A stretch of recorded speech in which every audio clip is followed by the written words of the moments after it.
আদি পুস্তক 34 এবং 35 অধ্যায়। লেয়া যাকবের যে মেয়েটির জন্ম দিয়েছিলেন, সেই দিনা একদিন ওখানকার মেয়েদের সঙ্গে দেখা করতে বেরিয়েছিল। সেই সময়ে হিব্রীয় হামর, যিনি ছিলেন সেই অঞ্চলের প্রধান, তার ছেলে সিখেম দিনাকে দেখতে পেল। সে তাকে ধরে নিয়ে গেল, তাকে শুতে বাধ্য করল, তাকে ধর্ষণ করল। যাকবের মেয়ে দিনার প্রতি তার কিন্তু গভীর অনুরাগ জন্মালো। সে মেয়েটিকে ভালোবেসেই ফেলল, তাকে স্নেহ ভরা কত কথাই বলল। তাই সে নিজের পিতা হামরকে গিয়ে বলল, আপনি আমার সঙ্গে ওই মেয়েটির বিয়ের ব্যবস্থা করুন। ইতিমধ্যে এই কথা তো যাকবের কানে গিয়ে পৌঁছল যে সিখেম তার মেয়ে দিনার সম্মান নষ্ট করেছে। কিন্তু তার ছেলেরা তখন মাঠে তার গবাদি পশু চড়াতে ব্যস্ত থাকায় তারা ফিরে না আসা পর্যন্ত তিনি চুপ করে রইলেন। একসময়ে সিখেমের পিতা হামর এই ব্যাপারে যাকবের সঙ্গে কথা বলতে যাকবের কাছে এলেন। এদিকে খবরটা পেয়ে যাকবের ছেলেরা ততক্ষণে মাঠ থেকে ফিরে এসেছিল। তারা তো ক্ষুব্ধ হয়েছিল, দারুণ ক্রুদ্ধই হয়েছিল। যাকবের মেয়ের সঙ্গে শুয়ে সিখেম তো ইসরায়েলের বিরুদ্ধে অতি ঘৃণ্য অপরাধ করেছে, অমন কাজ মোটেই করা চলে না। কিন্তু হামর তখন তাদের এই কথা বললেন, আমার ছেলে সিখেম গভীরভাবে আপনাদের মেয়েটির প্রেমে পড়েছে। দোহাই আপনাদের, এর সঙ্গে তার যাতে বিয়ে হয় সেই অনুমতি দিন। আমাদের সঙ্গে বৈবাহিক সম্বন্ধ স্থাপন করুন। আপনারা আমাদের হাতে আপনাদের কন্যাদের দান করুন, আর আমাদের কন্যাদের আপনারা গ্রহণও করুন। তাহলে আপনারা আমাদের সঙ্গে মিলেমিশে থাকতে পারবেন। আপনাদের জন্যে এই গোটা দেশটা অবারিত থাকবে। আপনারা যেখানে খুশি বসবাস করতে পারবেন, আসা যাওয়া করতে পারবেন, আর জমি কিনতেও পারবেন। সিখেম নিজে এবার দিনার পিতা ও ভাইদের এই কথা বলল, আমাকে এই অনুগ্রহ করুন, আপনারা যাই চাইবেন আমি তাই দেব। প্রচুর যৌতুক উপহার দাবি করুন, আপনারা যাই দিতে বলবেন তাই দেব। শুধু ওই মেয়েটিকে বিয়ে করার অনুমতি আমায় দিন। যাকবের ছেলেরা তখন সিখেমকে ও তার পিতা হামরকে যে উত্তর দিল, তার মধ্যে কিন্তু ছলনা ছিল। কেননা সিখেম তো তাদের বোন দিনার সম্মান নষ্ট করেছে। তারা বলল, তা তো আমরা করতে পারি না। অপরিচ্ছেদিত কারোর সঙ্গে বোনের বিয়ে দিতে পারি না। তা তো আমাদের দৃষ্টিতে গহিত কাজই হবে। শুধু একটি শর্তে মত দিতে পারি, আপনাদের প্রত্যেক পুরুষ মানুষকে পরিচ্ছেদিত হয়ে আমাদের মতো হতে হবে। তবেই আমরা আপনাদের হাতে আমাদের কন্যাদের দান করব, আর আপনাদের কন্যাদের আমরা গ্রহণও করব, আর তবেই আমরা আপনাদের সঙ্গে মিলেমিশেই থাকব। আমরা সবাই এক জাতি হয়ে উঠব। আর আপনারা যদি পরিচ্ছেদিত হতে রাজি না হন, তাহলে আমরা কিন্তু আপনাদের মেয়েকে সঙ্গে নিয়ে অন্য কোথাও চলে যাব। তাদের এই প্রস্তাব হামর ও হামরের ছেলে সিখেমের কাছে গ্রহণযোগ্য বলেই মনে হলো।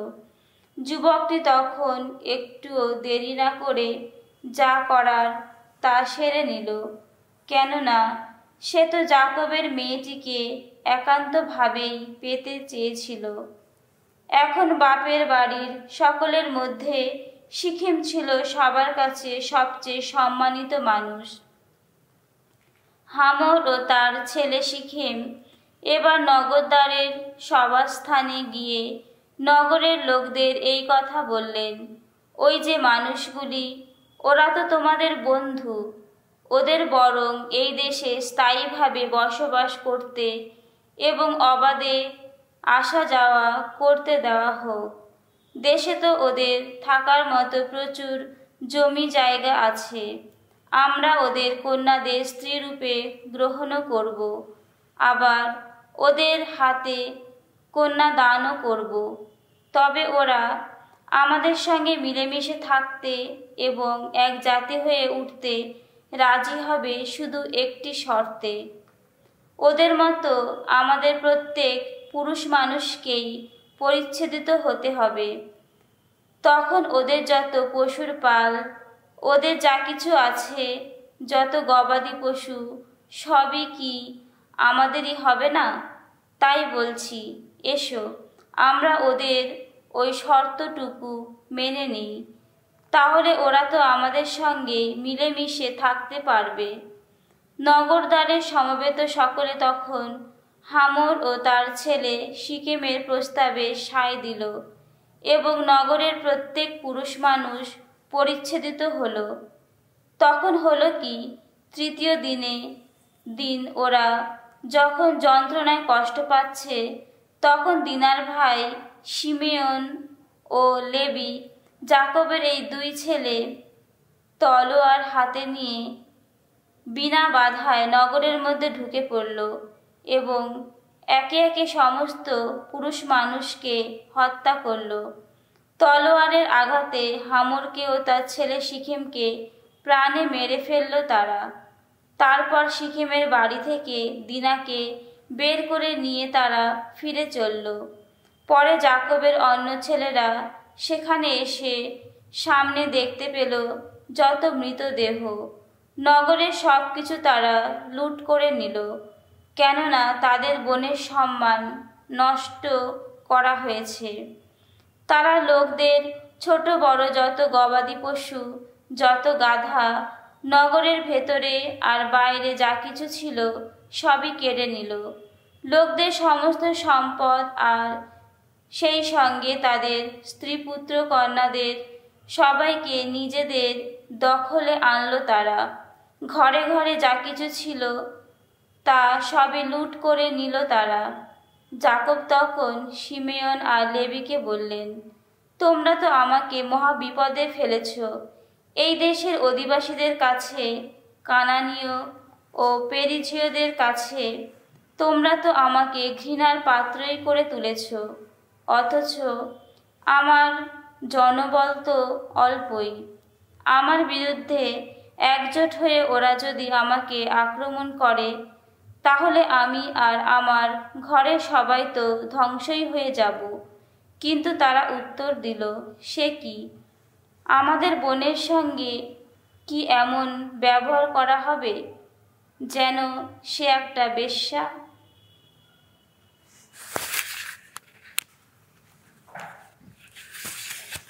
আদি পুস্তক 35 অধ্যায়। ঈশ্বর একদিন যাকবকে বললেন, নাও তুমি এবার বেথেলে গিয়ে সেখানেই বসবাস করো, আর সেখানে একটি বেদি প্রতিষ্ঠা করো ঈশ্বরের সম্মানে। ভাই এশিয়ের কাছ থেকে তোমার পালিয়ে যাওয়ার সময় যিনি তোমাকে দেখা দিয়েছিলেন, সেই তারই সম্মানে।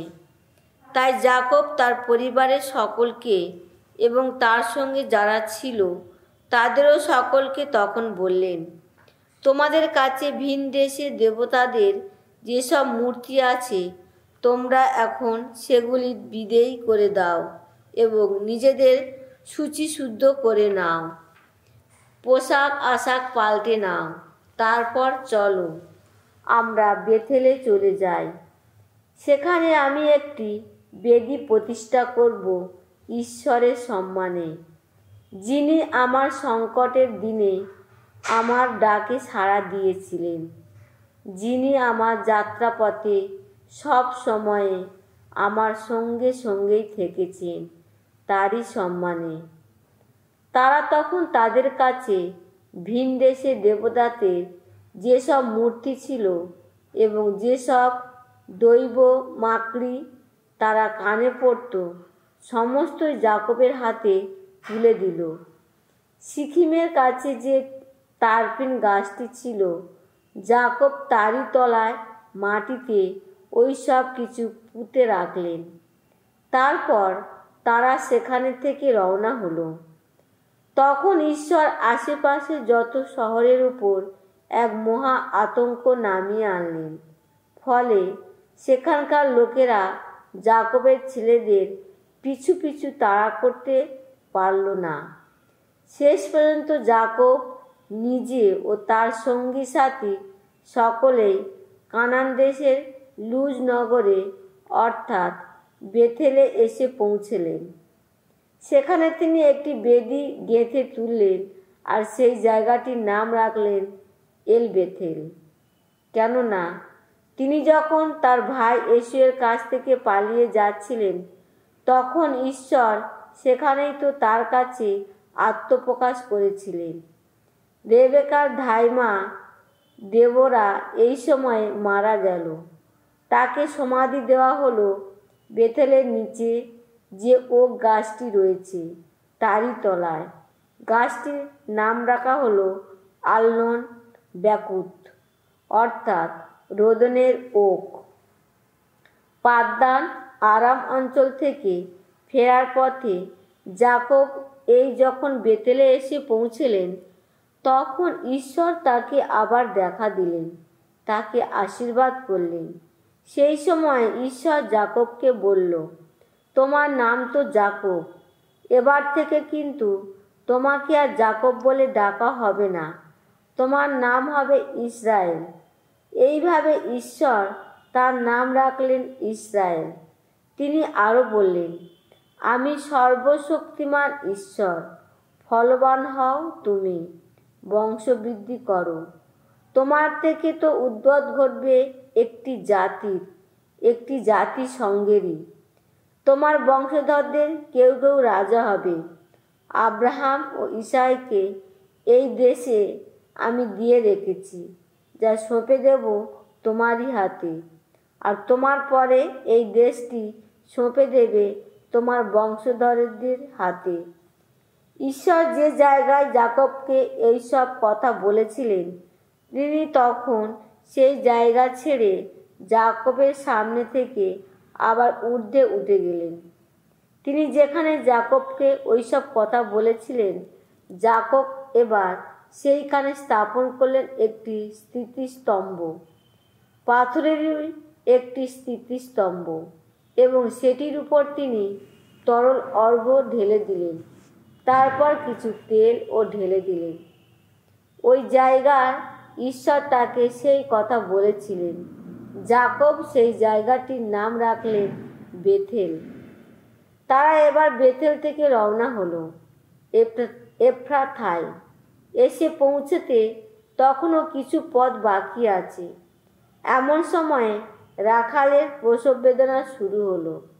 সন্তান প্রসব করার সময়ে তার খুবই কষ্ট হলো। এসবের সময়ে তার যখন এত কষ্ট হচ্ছিল, তখন ধাই তাকে বলল, কোনো ভয় নেই, আপনি তো আবার ছেলেরই মা হতে চলেছেন। রাখেল যখন শেষ নিঃশ্বাস ফেলছেন, কেননা তিনি তো তখন মরতেই বসেছেন, তিনি ওই শিশুটির নাম রাখলেন বেন ওনি, অর্থাৎ কষ্ট করে পাওয়া পুত্র। কিন্তু শিশুটির পিতা তখন তার নাম রাখলেন বেঞ্জামিন, অর্থাৎ আমার ডান পাশের পুত্র। রাখেল এইভাবে মারা গেলেন। তাকে সেখানে এফ্রাথায় অর্থাৎ বেথলেহেম যাওয়ার পথেই সমাধি দেওয়া হলো। তার সমাধির উপর যাকব একটি স্মৃতিস্তম্ভ স্থাপন করলেন। রাখালের এই সমাধিস্তম্ভটি আজও সেখানে রয়েছে। ইসরায়েল আবার রওনা হলেন। তিনি গিয়ে নিজে তাঁবু ফেললেন মিকদাত এদের ছাড়িয়ে একটি জায়গায়। ইসরায়েল যেখানে থাকার সময় রুবেন একদিন তার বাবার উপস্ত্রী বিলহার কাছে গেল, তারই সঙ্গে শুলো কথাটা পরে ইসরায়েলের কানে গেল। যাকবের 12টি পুত্র সন্তান ছিল। তাদের মধ্যে লেয়ার পুত্র হলো এরা। যাকবের জ্যেষ্ঠ পুত্র রুবেন, শিমিয়ন, লেবি, জুদা, ইসাখার আর জাবুলন। রাখালের পুত্র হলো এরা, যোসেফ আর বেঞ্জামিন। রাখেলের দাসী বিলহার পুত্র হলো এরা, দান আর নাপতালি। লেয়ার দাসী জিপ্পার পুত্র হলো এরা, গাদ আর আশের। ওরাই তো যাকবের পুত্র সন্তান। ওদের জন্ম হয়েছিল পাদ্দান আরাম অঞ্চলে।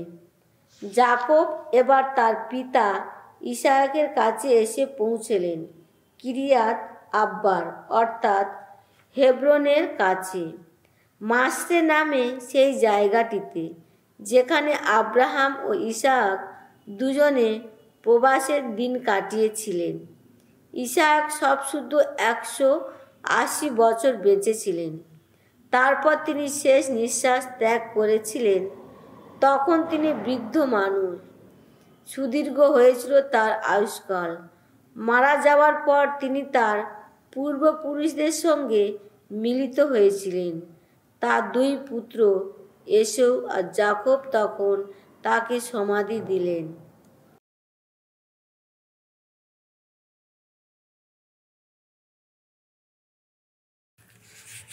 সঙ্গীত 23। ভগবান আমার রাখাল, আমার কিসের অভাব। সবুজ তৃণভূমিতে তিনি আমাকে শুইয়ে রাখেন, আমাকে চড়িয়ে নিয়ে যান শান্ত জলের তীরে। সঞ্জীবিত করেন আমার প্রাণ তার আপন নামের শক্তি দিয়ে। তিনি আমায় ধর্মপথে চালিত করেন। ছায়া সংকট, গিরি সংকট যদি না পেরিয়ে যায়, তবু কোনো অমঙ্গল ভয় করি না আমি, কারণ তুমি যে আমার সঙ্গেই আছো প্রভু। তোমার যষ্টি, তোমার পাচনি, এই তো আমার ভরসা। ওগো, আমার জন্যে তুমি সাজাও অন্নভোজ আমার শত্রুদের চোখের সামনে। আমার মাথায় মাখিয়ে দাও সুবাসিত তেল, আমার পানপাত্র হয় উচ্ছ্বলিত।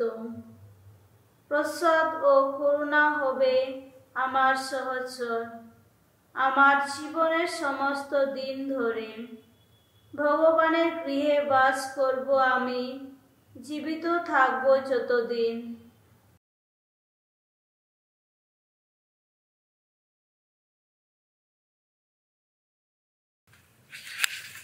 সাধু মথি রচিত মঙ্গল সমাচার 13 অধ্যায় 24 থেকে 43 পদ পর্যন্ত। যিশু এবার লোকদের সামনে আরেকটি উপমা কাহিনী তুলে ধরলেন। তিনি বললেন, স্বর্গরাজ্যের বিষয়ে এই তুলনা দেওয়া যেতে পারে। একজন লোক তার জমিতে ভালো বীজ বুনেছিল, কিন্তু সকলে যখন ঘুমোচ্ছে সেই সময় তার শত্রু এসে গমের মধ্যে শ্যামা গাছের বীজ ছড়িয়ে দিয়ে চলে গেল। পরে গাছগুলো যখন বেড়ে উঠল আর তাতে শীষ ধরল, তখন শ্যামা গাছের গাছগুলো দেখা গেল।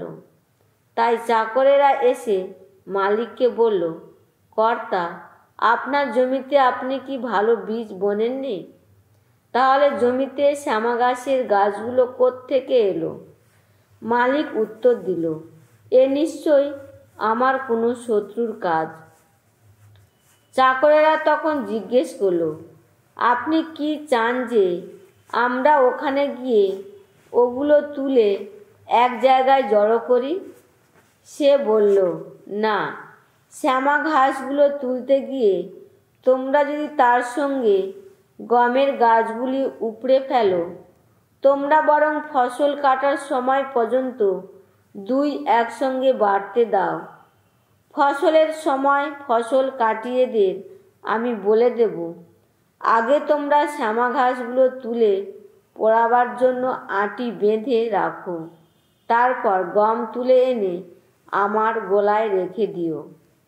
যিশু এবার লোকদের সামনে আরেকটি উপমা কাহিনী তুলে ধরলেন।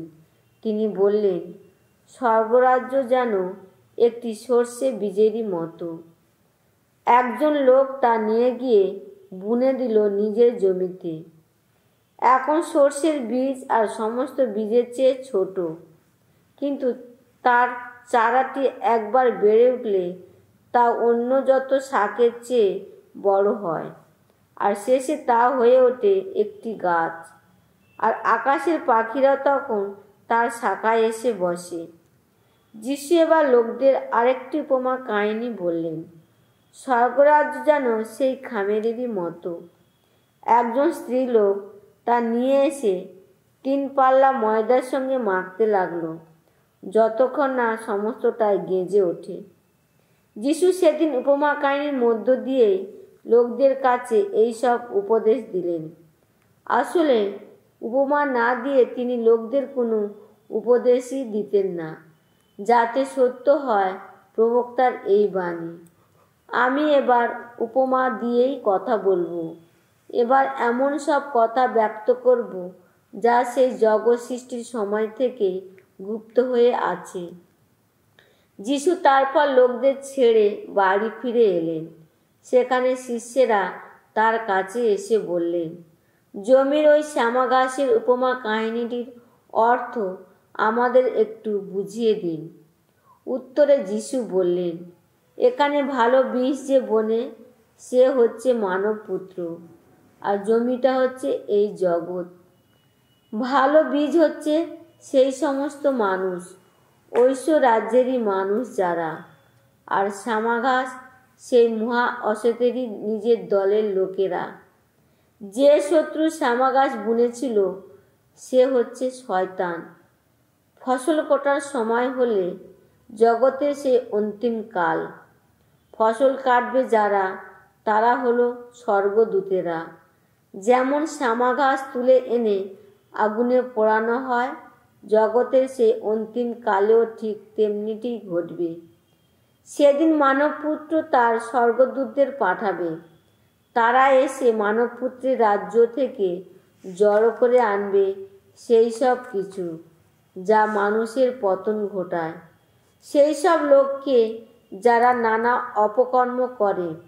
তারপর তাদের সকলকে তারা সেই অগ্নিকুণ্ডে ফেলে দেবে। সেখানে শোনা যাবে শুধু কান্না আর দাঁত ঘষাঘষি। সেদিন ধার্মিকেরা তাদের পিতার সেই রাজ্যে সূর্যের মতোই দীপ্তিমান হয়ে উঠবে। যার কান আছে সে শুনুক।